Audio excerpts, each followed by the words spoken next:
Hello, everyone. Welcome to BirdFans4Ever Podcast number 11.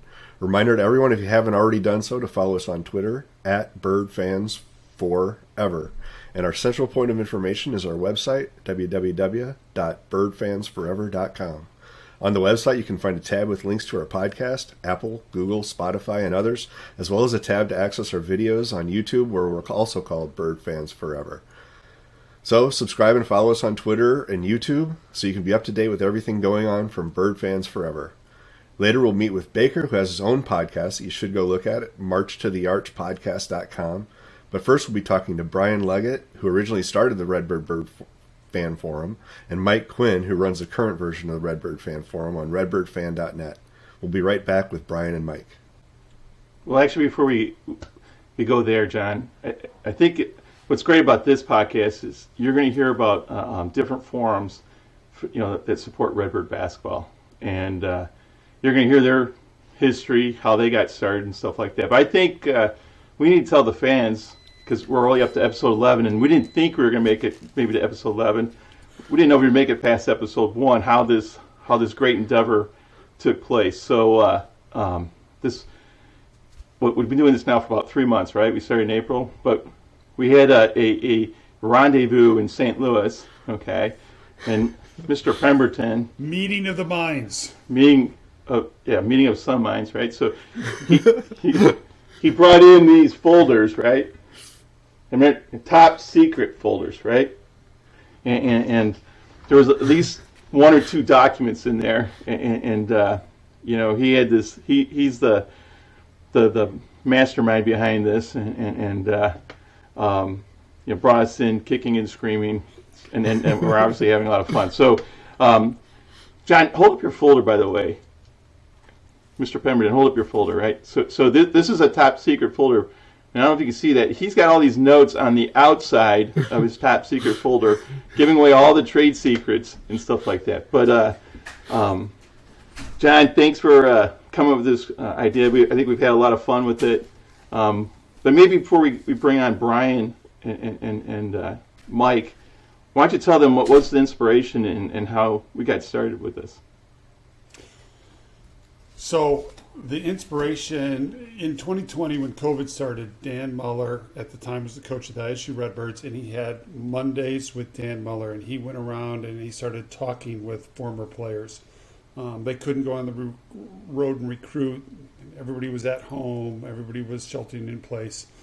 And so we have links to all those out on Facebook. And so he did about 17 episodes talking to the one, Paris Lee, talking to Jackie about the kick, right? I got to be on there, Chad Altadonna, Lou, Ricky, Mike Vandegaard, Phil Fain, just trying to off the top of my head, Keyshawn Johnson. So we started thinking about, after he decided not to do it in 2021 because he was back to doing normal work on the road, recruiting and doing that stuff. Thought it'd be a great idea. I just didn't know if we had enough information. I knew I had enough contacts because I have been doing the alumni stuff for Dan in the basketball office. We had an alumni game in 2016 and 2018, so I have a lot of contacts on my phone.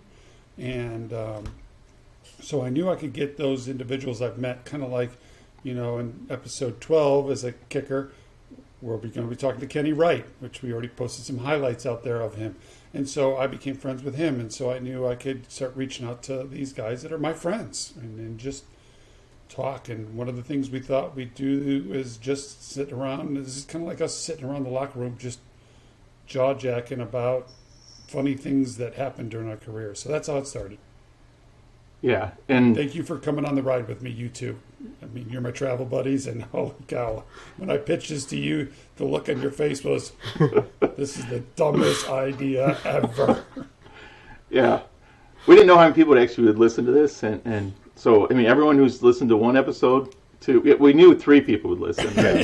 Maybe 4 if our guests actually pulled it up too. Right.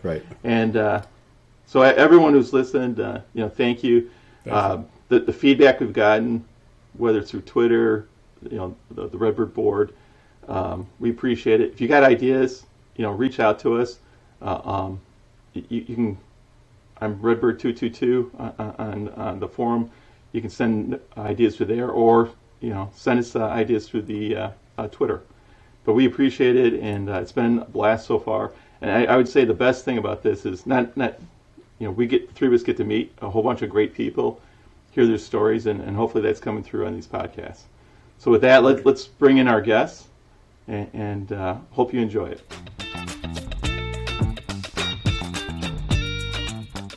Hello, everybody, and welcome to Bird Fans Forever. Today we have Mike Quinn and Brian Leggett, and they are the people who either started the board or are maintaining the Redbird bulletin board now, called BirdFans. Did I get that right, guys? It's Redbirdfan. Redbirdfan. Redbirdfans. Oh, good. Well, and I won't edit that out because we got to have bloopers because it is me. So, how we normally start this off with everybody who joins us is how you became a Redbird fan. So, Mike, we're going to start with you first. All right. So I actually grew up in the Peoria area, and my dad went to Bradley, so I grew up not really a Bradley fan, but more an Illini fan than anything, unfortunately. Boo. Yeah, I agree. So through high school and stuff, I came to ISU in 1997. I was in the marching band, and I showed up to marching band camp before school started with an Illinois hat on, because I didn't know any better.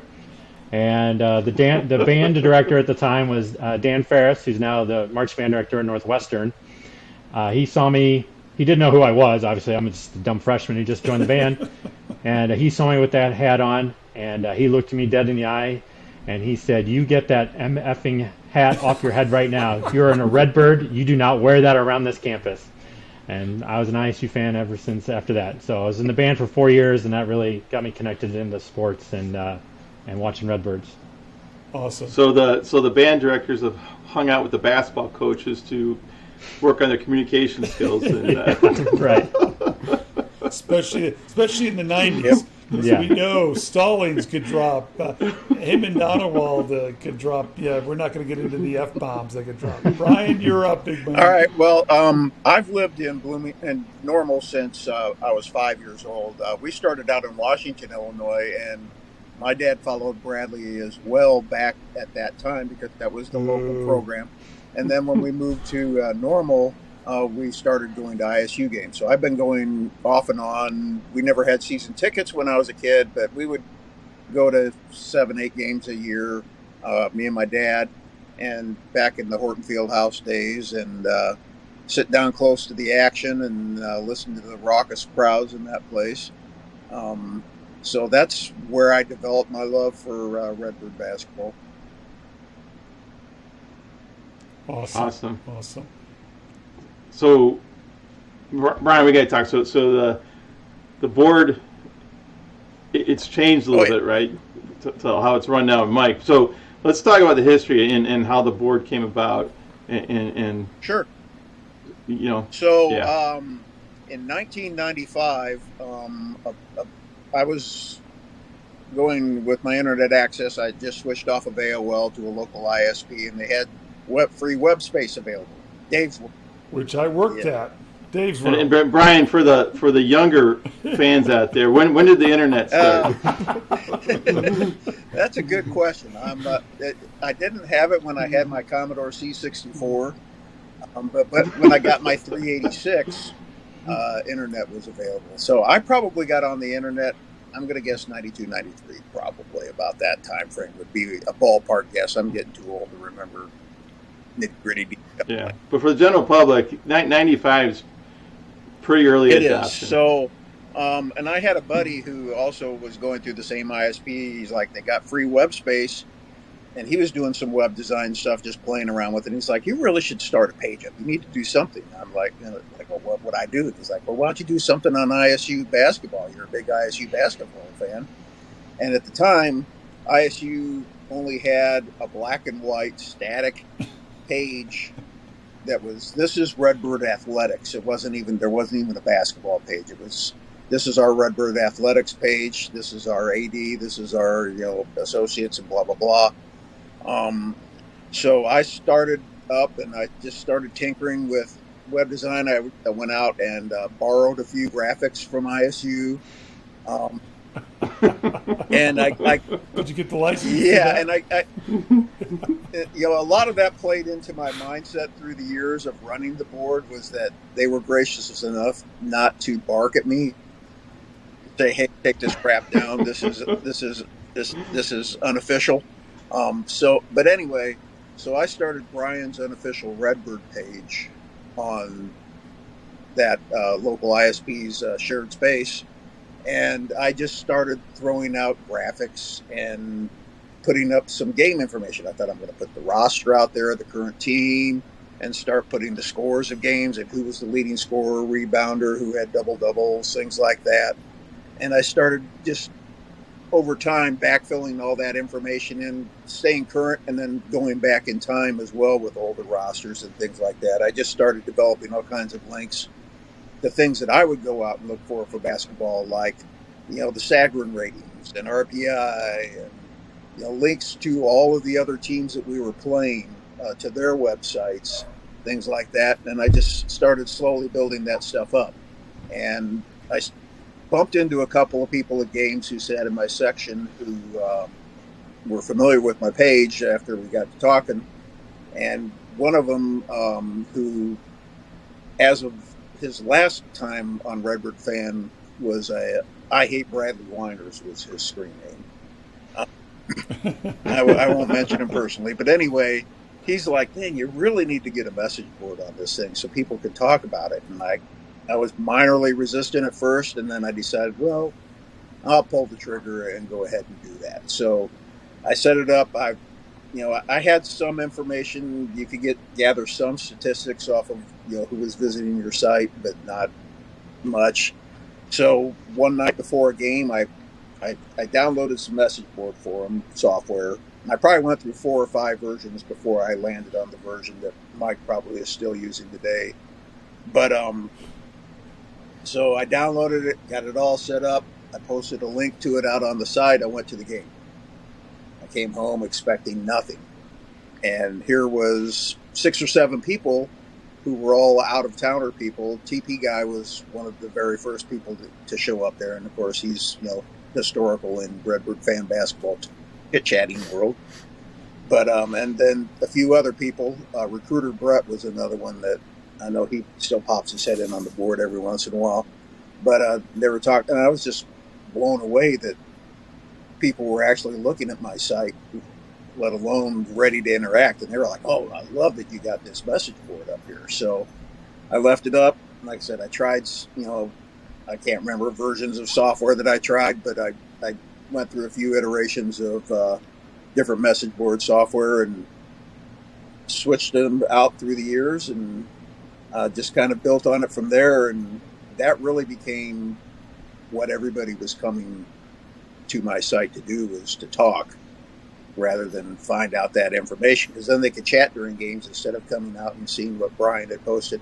I would actually go to the Panagraph, or not, I shouldn't say the Panagraph website, the physical Panagraph the next morning. I developed a spreadsheet for stats, and in the morning I would get the Panagraph. I would go to the stats because they used to print all the stats of games, which they never do anymore. But and I would transpose those into a spreadsheet and upload them so that all the statistics from that game were there.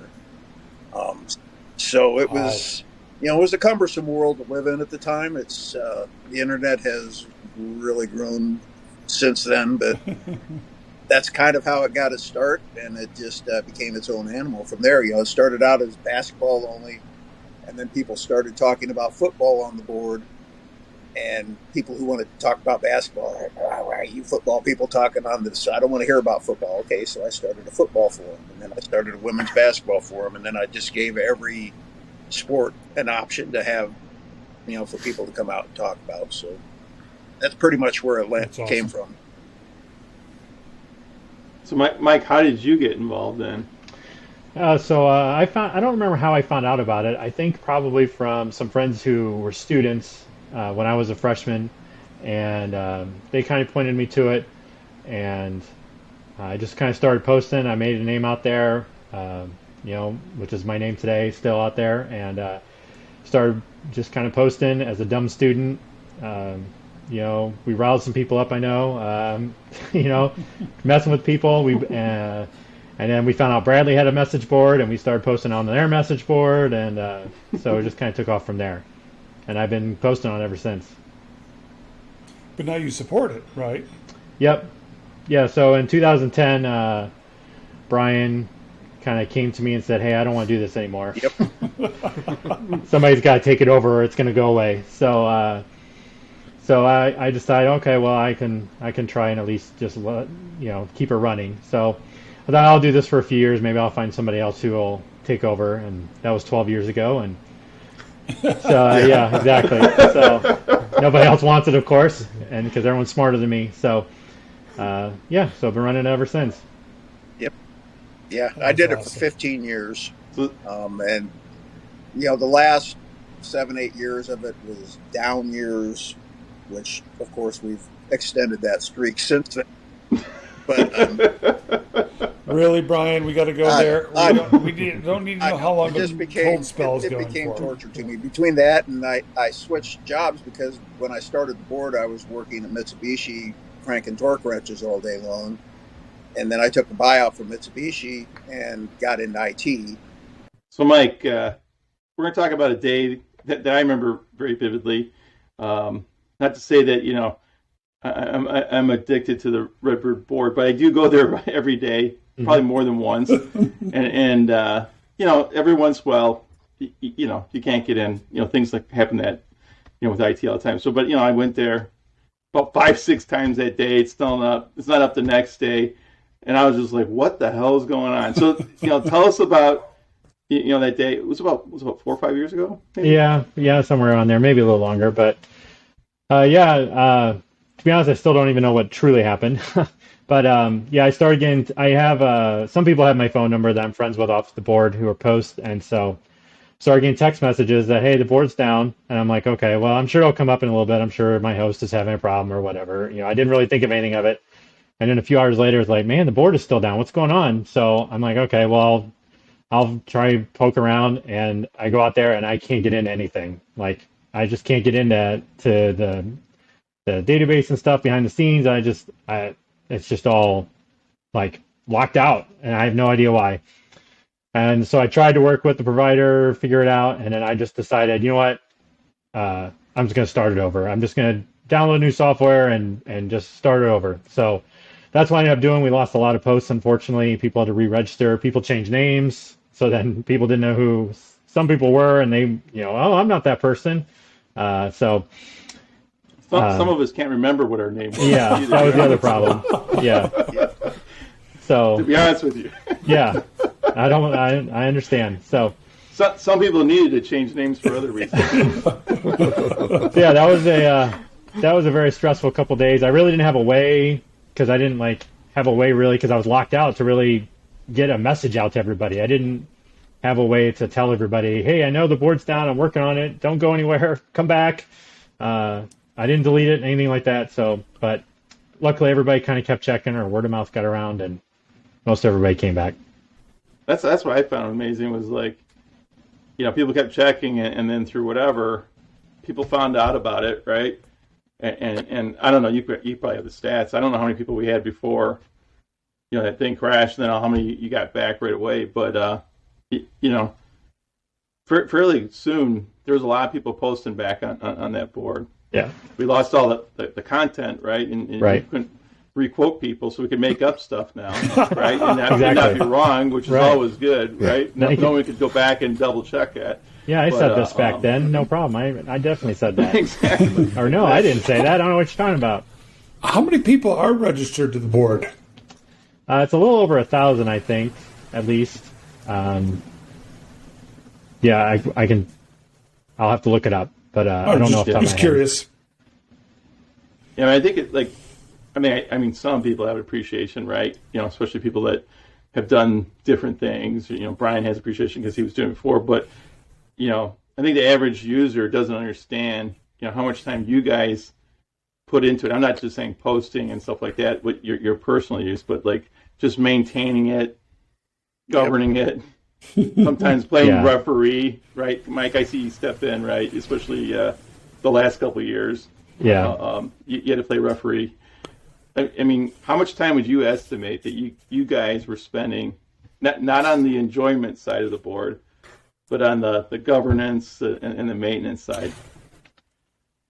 Yeah, so I guess the enjoyment kind of rolls into the kind of mixes with the other one because I come out a couple times a day and the first thing I do is I just start reading every post. I go through almost every post. I don't so much on the football side. I actually have everybody kind of knows Total Red. He's been helping me now for a few years because he's really into football and not so much into basketball. So I kind of give him some power on the football board because I'm not a huge college football fan. I follow ISU obviously, but so he helps me out a lot on that side. But I still read most of it. So it kind of rolls all together, right? I want to read all the posts anyway, so I read them all. And then hopefully, as I'm doing it, I'm hoping that I don't have to do anything but be an ISU fan. That doesn't always work out that way. It's gotten better here in the last couple of years now, probably because I think interest has gone down a little bit as we haven't been as good. So we'll see. Hopefully, Coach Peden gets us back up to the top and we get a lot more posters again, and then maybe I'll have to start playing referee again. But when we won that Valley Championship under Dan, it was pretty crazy there for a while. We had some people you needed to put in some timeouts once in a while, but we got through it. Ryan, how much time were you spending back then? Since most all the time that I had the site, I was hosting all kinds of other information outside of the board itself. I spent quite a bit of time on doing that. So I would have to, when I would come home and do a write-up on a game, the blow-by-blow of what happened during the game and put the stats out there. Then I've got to launch my FTP software, FTP the files up to the site. I had some snafus consistent with Mike's as far as one time, I launched the board and the website wouldn't pull up. Well, it ended up I had forgotten to pay. You have to buy your redbirdfan.net or redbirdfan.com name, and I had forgotten to put up my next year's funds, and so they shut my site down.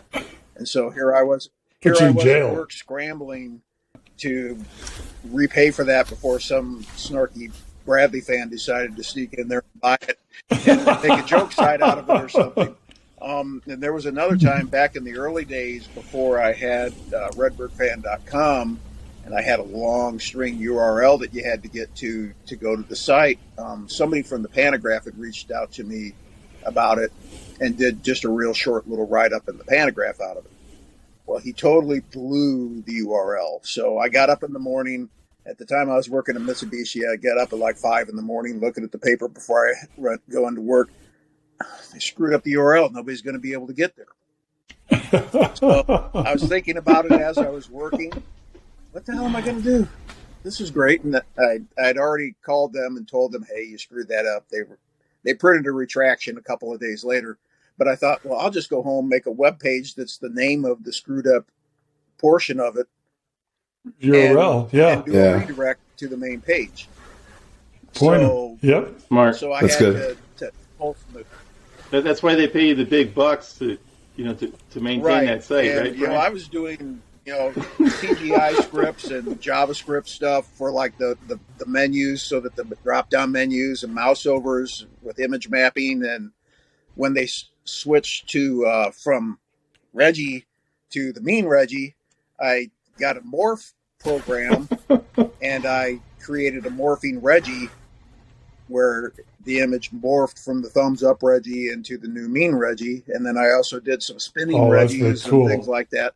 So I back when I was just doing it for fun, when I wasn't doing IT for a living, I was, 3 hours a night probably screwing around with just the design of the site itself, not to mention just the board part. But then, when the board came along and it got really popular and a lot of people were posting, then like Mike said, you got to go out and read all that stuff because it's my site, my board, and I don't want stuff out there. I had, very few rules, basically, don't post any hearsay about players, nothing that hasn't been in the paper or on the radio yet.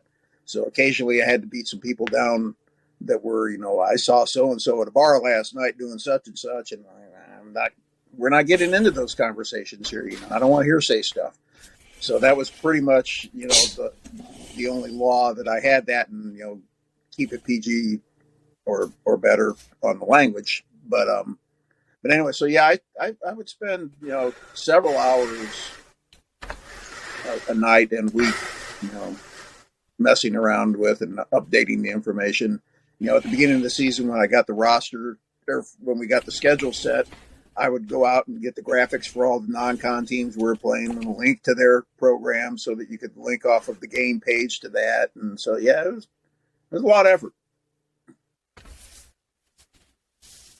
So, for us, Jon Diener, you joined it first, right? You found it. Yeah, I mean, I obviously been a Redbird fan since '88, and I was starving for Redbird basketball information. What happened? You started in '84. No. '84. So were you not a Redbird fan for the first 3 years that you were there? Curious. I've been a Redbird fan since '84, and pretty much ever since I got out of college, I was trying to find some information on Redbird basketball, or there's really nothing except what you can get in the paper, at least up until like 2005 or something like that. And then eventually I linked up with my brother-in-law, who's actually been on the site here. He told me about redbirdfan.net and said, this is a great place for you to go get all this kind of information and post about Redbird basketball, or to get information on Redbird basketball. And I sort of, Steve and I have been friends ever since we were back in college. And when we started going to games, I was telling Steve, look at this Redbird board, and I was sort of dragging him along in order to get him to go there.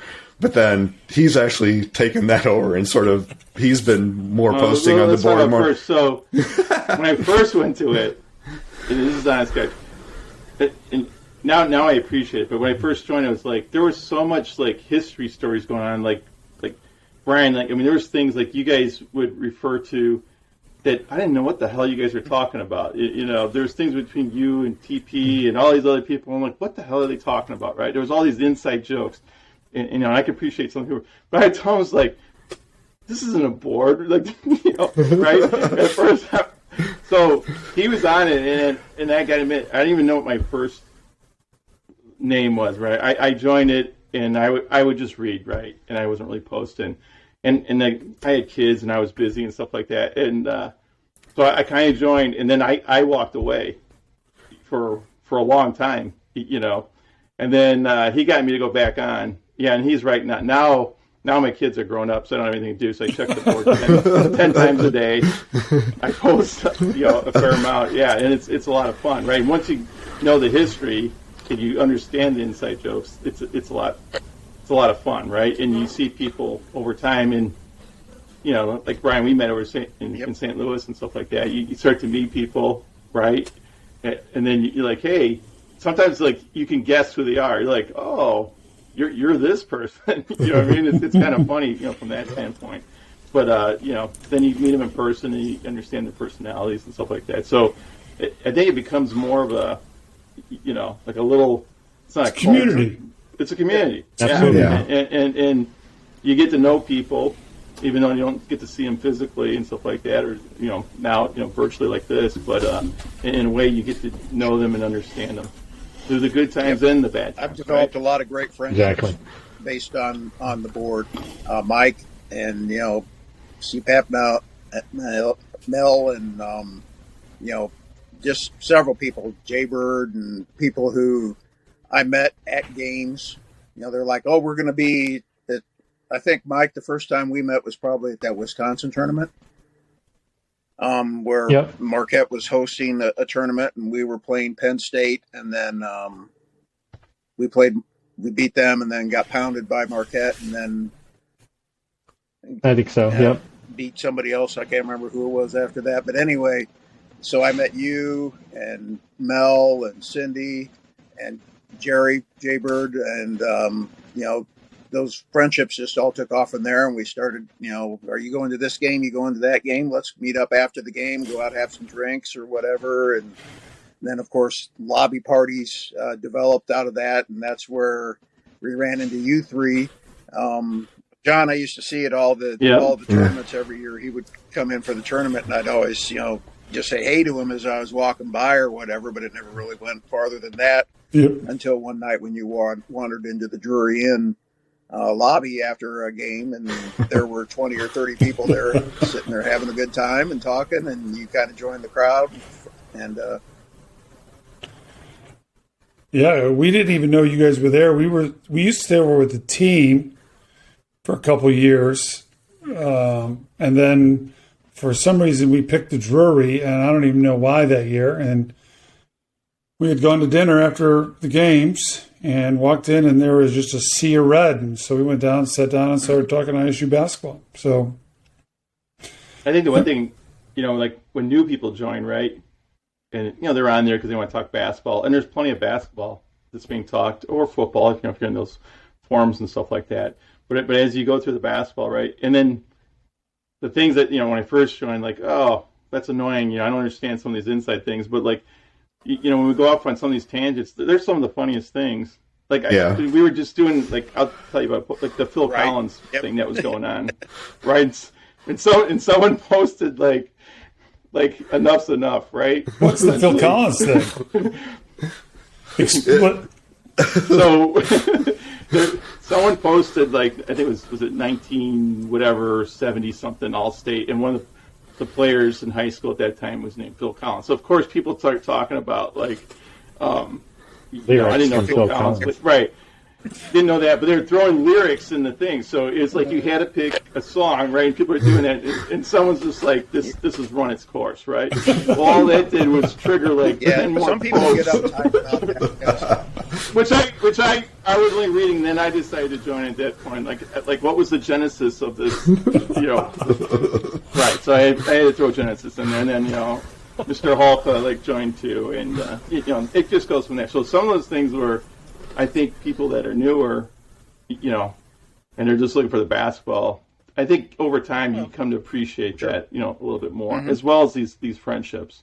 Yeah, well, I really enjoy a does good become laugh. community. So, I'm always looking for a laugh whenever I can get one. And actually, when I when I passed the board over to Mike, I told him that I was probably going to be the class clown, and I was for the first 2 or 3 years. I posted 0 serious posts.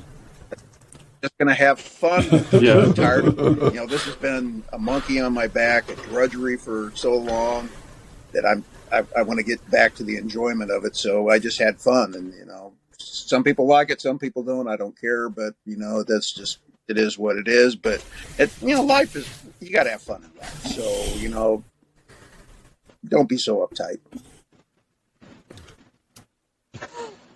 Yeah, I like always when. And I'm not even ashamed of it. Like, I'm on my cell phone. I'm at work. I look real quick, and I just text something really. Well, it's not even texting. I'm posting, right? And I just do it really quick. I post it, right? And I got 12 misspelled words in there. And whatever. It is what it is. Okay. Sometimes I go back. Now they get the edit feature. I can go edit it if I want, if I do it. But I always like when you call me out on some stupid thing. That's always it. Yeah. But it is what it is, right? And doesn't take away from your point. It just adds. It just adds to it. No. Yeah. All right. Well, can we upload now? This has been awesome, Mike and Brian. Thank you so much for being on with Bird Fans Forever podcast. I thought that you've seen so low that you've gotten down to guys like us. Yeah. This is the fandom, right? This is the right. Again, you've been with me at the Drury where we threw on games this year. I started bringing games now, and we just sit there and argue our points of view, and it's a lot of fun. And I enjoy listening to fans' point of view because it's not a view that I got a lot of, in college, right? I mean, when you're inside the hamster wheel that is spinning, you don't always get to see it from a fan's point of view, and I really enjoy that and the perspective you guys bring. And so, and I've gotten you and Cindy and all the rest of the people that hang out in the Drury after the game where we either lose or even Saturday night when it's over early enough so that we can sit there. It's a lot of fun, right? Eating pizza, drinking beer, and just we love it. So, even though the basketball is going to suck, if you're like in the playing round, you still know you're going to have a good time.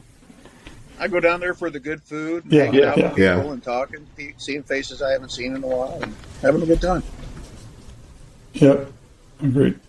So, and before we sign up, I want to say, Mike, thanks for maintaining the board. Yes. Right? Brian, thanks for starting it. Yep. And then burning Mike with it. No, seriously, in all seriousness, sure. Thanks. It's it was a lot of great thing. I did have a lot of fun while I was doing it. At the end, it was kind of ugly, but for the most part, it was a great time, and I still have a great time getting on there, even though I know that it's going to be a lot of this going on when things are bad. It's still fun.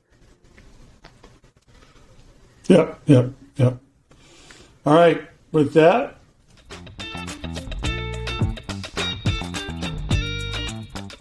and welcome to BirdFans4Ever Podcast.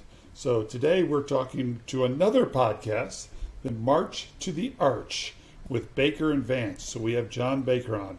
Mr. Baker, how you doing? I'm good. Thank you guys for having me on today. Awesome. Okay. Thanks for joining us. Normally we start with, how did you get to ISU? But we found out you didn't go to ISU, so let's hear it. Yeah, so it's pretty crazy. I've been an Illinois State fan from as long as I can remember. So my parents both went to Illinois State. They had season tickets when I was growing up as a kid. I was just thinking about, before we were coming on, I was just thinking about, some memories of mine. But like the first basketball memory I can remember, and it's crazy, I actually looked up the game.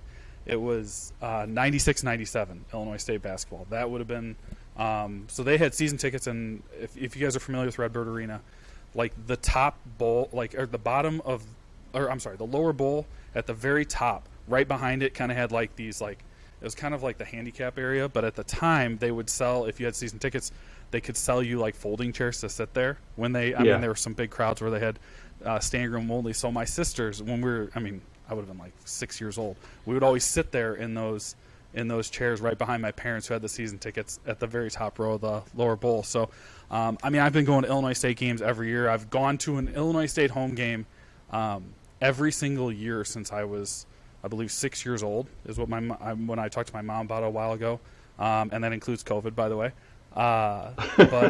Just been an Illinois State fan forever. Even though I did go to Eastern Illinois University, I'd followed Illinois State basketball forever, and even at Eastern Illinois, I was the weird guy who's still such a big Redbird fan. So, been a ISU fan forever. That was awesome. All right, now here's the what's going to make us very melancholy at this point. What year were you born in? 1988. Good. Okay. All right. So at least you were alive when I was playing. What? All right. That was the year I graduated from college. Yeah. I had 2 seasons left. Okay. Well, that's good. Right.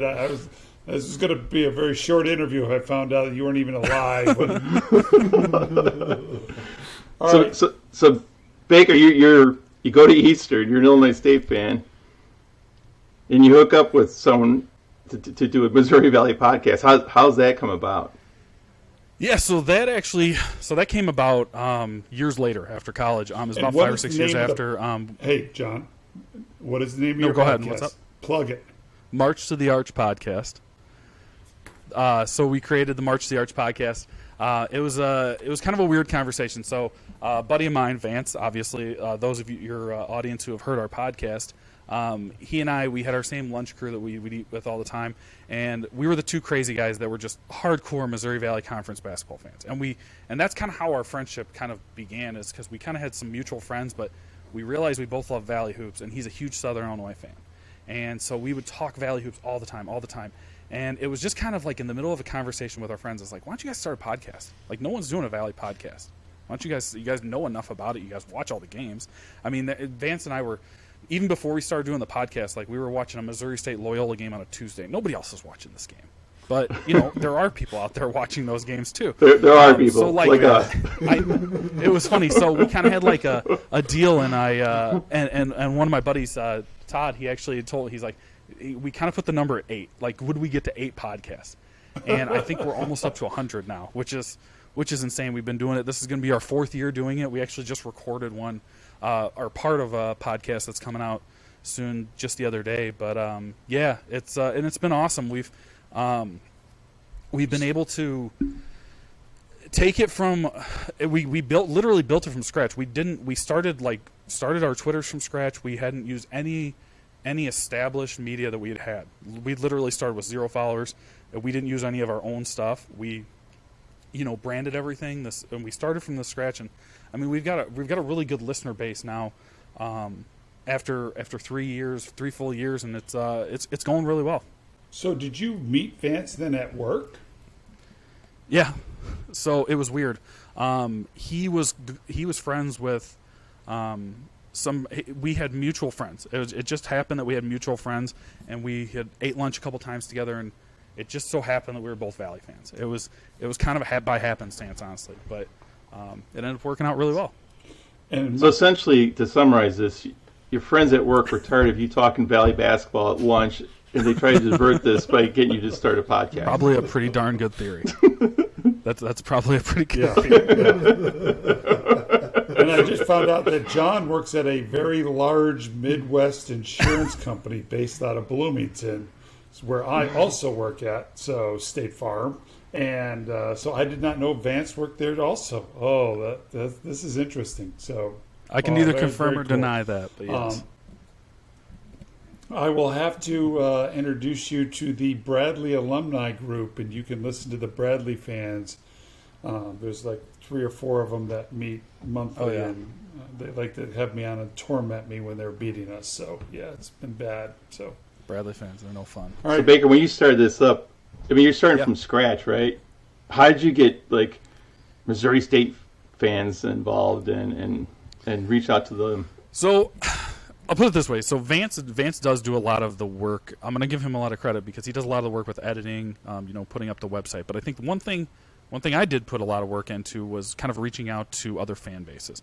And so what we would do is we would just try to we would interact with anyone we could on Twitter. When it comes to their other fan bases, we would also post our podcast on their message boards. Like, so we started an account on every single message board in the Valley, and so every single message board. If you guys obviously go on the Illinois State one, you'll probably see our podcast pop up there because I still post it on there, and I still get message from ISU fans saying, "Hey, thank you for keep posting it on there." It helps us keep up with the show, and so we were able to kind of interact with people through that. With the Northern Iowa fans, and so we have an account on every single one, and each message board has its own thread. So we're able to message back and forth with people, and it's kind of a good way to get the name out, and especially when we have like a good guest. So like, for example, I know last year we had Seth Tuttle, coach at Northern Iowa, and he played there as well. We made sure to make a point to we got to get this out to a bunch of the Northern Iowa fans. Like, this is one they're going to want to hear. We definitely every time we have a guest on that is from a particular school, we try to tailor it to that fan base as well. Obviously, everybody's going to listen to our show, but we want to make sure that we grow it in that fan base when we have those episodes. So when it probably started out like similar to us, right? We had some discussions, and then down in St. Louis, Jon brought these super secret folders that we laugh about, and it's like, are we going to do this? So we take the leap of faith, and Pemberton was the one pushing us and stuff like that.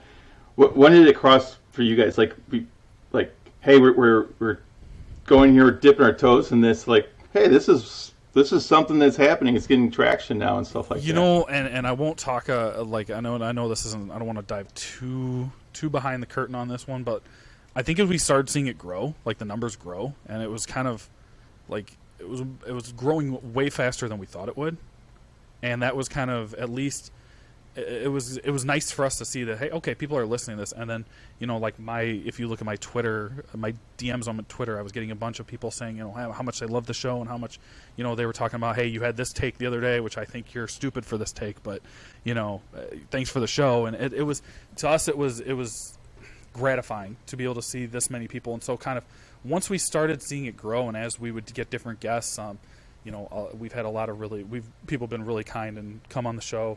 And I think it was being able to get the bigger and bigger guests as we go.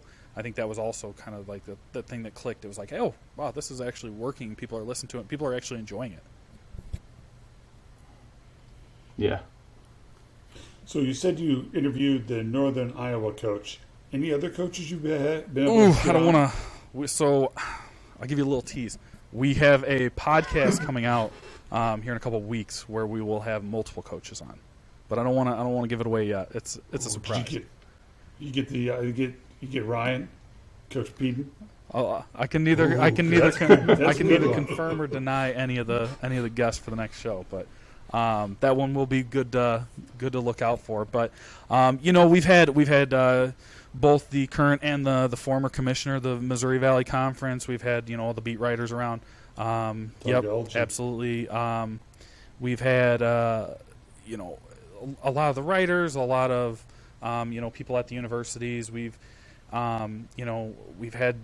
we've been so lucky that pretty much everybody we've wanted to talk to has agreed to come on, and they've been awesome guests. Like I know, one we have on pretty regularly is Harry Schrader. I'm sure you guys are familiar with him. Valley Hoops Insider. He's awesome. Yeah. I mean, we've had him on probably 10 times, and I mean, he's so kind with his time, and as are all of the people that we've had on. So we've been super fortunate that we've had, we've been able to get pretty much any guests we want. I mean, I think both commissioners were so cool and gracious with their time. I think they would probably be the highlights for us if I had to pinpoint two.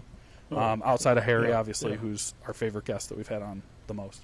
All right, Baker. So this is an ISU podcast, right? This isn't your podcast. You got to talk about the whole valley, but we're going to take those.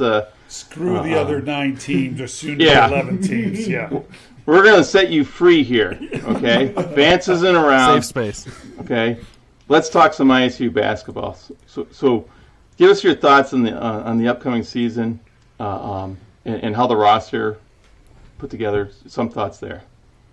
Well, this is going to be fun because this is a safe space. I can actually talk Redbird hoops. I'm not going to, a lot of Redbird fans will be listening to this show. But, I think looking at this season, and I think you guys, I mean, let me throw it back to you guys. Have you guys ever seen a summer like that, like an off season like this with all the transfer portal news where you have people just transferring like this? Yeah, but this one's even better. This was 2 summers ago on steroids. This summer was just insane. And with the extra COVID year, it's such a weird climate for college basketball. And not to mention we just lost our head coach. We have a new head coach coming in, which I think first and foremost, I think Ryan, if you just take a step back and look at the staff he brought in.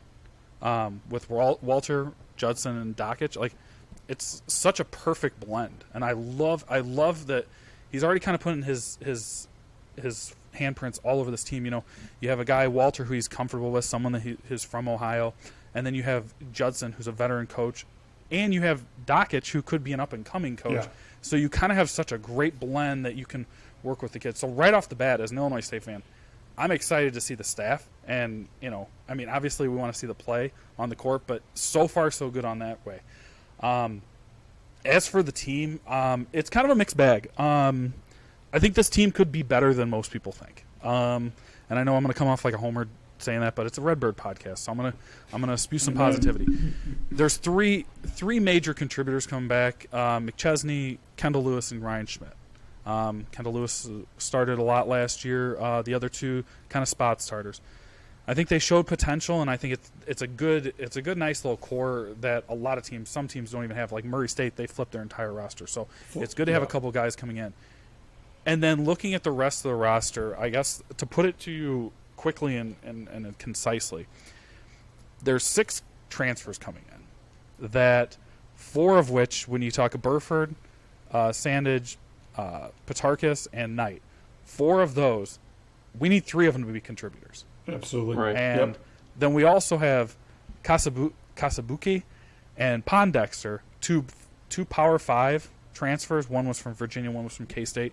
If one of them pan out, like, you're looking at a pretty good roster of that goes about 7 or 8 deep.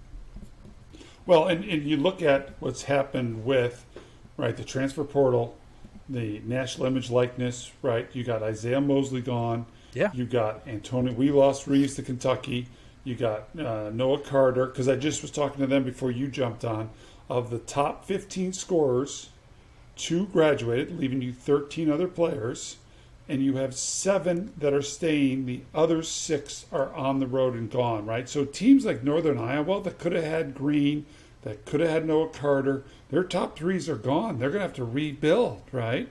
So, I mean, that makes as much. If you look last year going into the season, there was 4 teams based on their rosters and experience that were just probably heads and tails of everybody else in the league. You can look at Drake this year and probably say the same thing, right? But after that, maybe Southern, but I think it's up in the air. So I'd say Southern and Bradley is your probably your 2-3. Rink Mass coming back for Bradley. I mean, he's one of the best big men in the league last year. Well, they lost Roberts. I mean, they lost some. Yeah, no, but they did. I think that they how do I put this? I think they restocked the cupboard pretty well though. Yeah. And you'll learn real quick. Bradley's not gonna necessarily go away, but this to me, if you're looking at the Missouri Valley as a whole, Drake is by far and away the clear favorite to win this league. Right. Especially on paper with who they're bringing back. I mean, Tucker DeVries should be the preseason player of the year. yeah. And Agreed. I mean, he's only going to get better. I think after that, though, it comes down to is Bradley gonna be? Can they take that step? Do they have enough to challenge Drake or at least be in second? I think for Brian Mullins down at Southern Illinois, I think the pressure's on him because he has the roster this year. Like, he has his guys who are he's got the upperclassmen. Like, if it's now or never for that team, for that group. Yeah, So it'll be interesting. But like, to your point, if you take a step back and look at Illinois State, everybody else had turnover in the league. Like you talked about Northern Iowa, Missouri State losing Right. Green and Mosley. I mean, Prim, I don't think it's inconceivable Illinois State to kind of be in the top. They if things come together, these transfers come together with a defensive style that Payton's gonna have them play. I don't think it's unrealistic to think that they could have an outside shot at being the top half of the league. I agree. I Like agree. the turnaround could come quicker than people think. Yeah, yeah. And part of it is, and I have said this to anybody who will listen to me, the modern day coaches have got to be able to pull a team together in months, right? Where, my team was brought in 85 and 86 and will win the championship in 90, 4 or 5 years later, right? So we did 4 years together. Mm-hmm. They had time to gel us and mold us and kind of build a cohesive team. Coach has got to pull this together in months and then try to put them onto the court because you got to be able to manage. You got to be able to recruit out of the portal almost more than you got to recruit out of high school. Yeah, it's definitely a balance because it does feel like kind of a fire drill. And to me, if you look at college basketball's history, everything's kind of gone in waves. Where there was the 15 years ago when Missouri Valley broke the RPI. And then the RPI went away, and then some of the mid-major teams have found other ways to get themselves in a tournament and have better resumes. I think the same thing's going to happen with the portal. I think at this time right now, it feels like a lot of the mid-majors are kind of being cannibalized by the Power 6 schools. They're taking a lot of our best players, and they're doing great things. And listen, like I look at a guy like Reeves, I wish him nothing but the best in Kentucky. Right. I hope he tears it up. That'd be awesome. But I think it's going to be it's going to be cyclical because I think at some point the mid-major teams are going to figure out how can we take advantage of this transfer portal. Absolutely. How can we make this work for us? And you look at us with Luke and Malachi coming in from Virginia and Kansas State. I mean, I think that's partly one way to do it. Guys who are maybe not getting the minutes at the Power 6 level, in the Big 12 or in the ACC, maybe they look at an opportunity at Illinois State where they can get a little bit more shine, work on their game more because they're going to get more playing time. And I think that's going to be the key for Ryan, I think, is he needs to, I think he needs to identify those players as a little quicker than he maybe thought with a freshman, Right. and jump on it and look at those opportunities for himself. But I mean, I don't know. It's a different atmosphere in college basketball. But I think I like what I'm seeing so far by the new regime. Obviously, it stings because I mean Dan Muller was Illinois State, and he's no longer here. And there's still I know there's still a lot of mixed feelings out there from Redbird fans. I mean, I still hear it. A lot of people love Dan, and I did too. I wanted nothing more than Dan Muller to be the one to take him to a tournament again. But it didn't get it done, and it was time that we had to make a change, which stinks, but it is what it is. But I really do think that Ryan, what he's, the first couple months, I think he's doing the right things, and I haven't really seen anything I'm unhappy with. Yeah, we were listening. I do like the focus on the regional recruiting. I think that's going to be another important aspect of it. Especially with the transfer portal and stuff like that. I just think someone who's grounded wants to stay, in that 3-hour radius and stuff like that. I think that's important, and so I think there's some aspects where he's thought about this, right? What's the highest probability of someone sticking? And I think that is a factor. And you know what? A guy like him, if you look at his career path, there's a reason he took this job.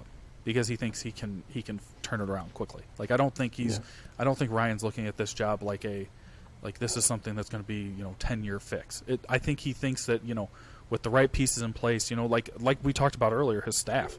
I mean, the staff where you look at the ages, we're all over the place, but that's such a good thing. You have the young, relatable coach, you have the veteran coach who's been in Illinois State, knows what it takes to do really well there with Judson. I mean, this is just a great. He's put together a great blend there, and I know I'm going to come off like I'm praising him so much before they've even taken the court, but I think as a Redbird fan, we've been waiting so long for them to make a tournament again, and our expectations have just been kind of on the floor. So to have something to get excited about is really nice. We're going to have to dog your boy Vance because he kept reminding you in the last podcast, excuse me, that we have the longest route in the Missouri Valley Conference, and so we need to change that. It's pretty insane. That's going to be 25 years. This season if they don't make it. That's. I mean, I'll throw it back to you guys. How frustrated are you guys? I feel like with the resources and where you are, you have Redbird Arena, Illinois State University, to not make the tournament for 25 years. There's nothing more than a failure there. It's just I can't explain it. But it's so frustrating to get to the championship game 3 or 4. I mean, Jank was there 3 times. Muller was there 3 times. I mean, 6 trips, right? Yeah. To the championship game, you're like, you think you'd win 1, right? In 2017. Oh my goodness. Last 4 out. It's like someone throws a bone. Those championship games, those are just.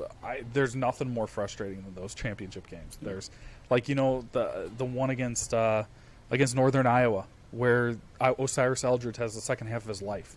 Yeah, and I just watched that. There was something on YouTube. Close the door in OT. They had the last 5 minutes of the regulation and the last 5 minutes of overtime. 5 minutes of overtime, and I'm watching it. I don't even know how we lost. I mean. And then when Brandon gets that rebound, right, and he can go right back up. We're up by 3, and he kicks it out, and the announcers are praising him, and now we know it's going to happen, right? Like, shoot the layup, take the 2 points.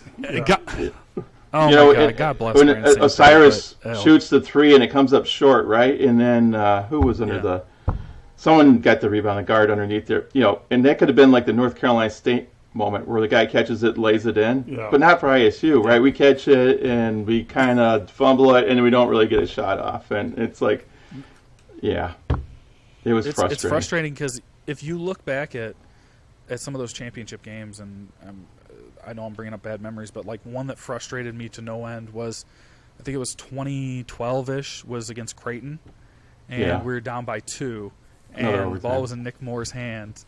And he went for a layup, and I'm thinking to myself, they have Doug McDermott on the other side of that court. Go for the win. We're Illinois State. We're playing with we're playing with house money here. Let's go for the 3. I don't know what we're doing. Do we really want to play another 5 minutes against Creighton? I didn't. No, you don't. And it's just little things like that. It's so frustrating. Muller's first trip to the championship game, we're sitting there watching that game, right, John? And we're up by 16 in the first half, and it's just like, woo! And it's just like, this is it. The monkey's coming off our back, And then the second half is just like, you're just like stoic. It's like, what the hell's happening? It's just. I feel sorry for those players, right? Because in '88, my sophomore year, we go into Peoria with Hersey Hawkins, and we're into the championship game, and we get blown out by 20, and that was just horrible. To come back and then win it, right? And to have that experience as a player, I just wish for other Illinois State Redbirds to have that same experience that I have, right? Walk around with that big old ring and show it in everybody's face, and so. Yeah, it's so before I comment on that, the one thing you were talking about, the Northern Iowa one where Dan in his first trip to the title game, we actually had Seth Tuttle on the podcast last year, and of course my co-host Vance, who likes to just twist the knife on me, he made sure to have Seth Tuttle explain how they came back from like 18 down in about 4 minutes on Illinois State. So you want to talk about a tough one. But you talk about the guys who couldn't get over the hump, and guys like Osiris, you're hurt for a guy like him. Jackie Carmichael. I mean, that whole entire 2017 team won the conference. At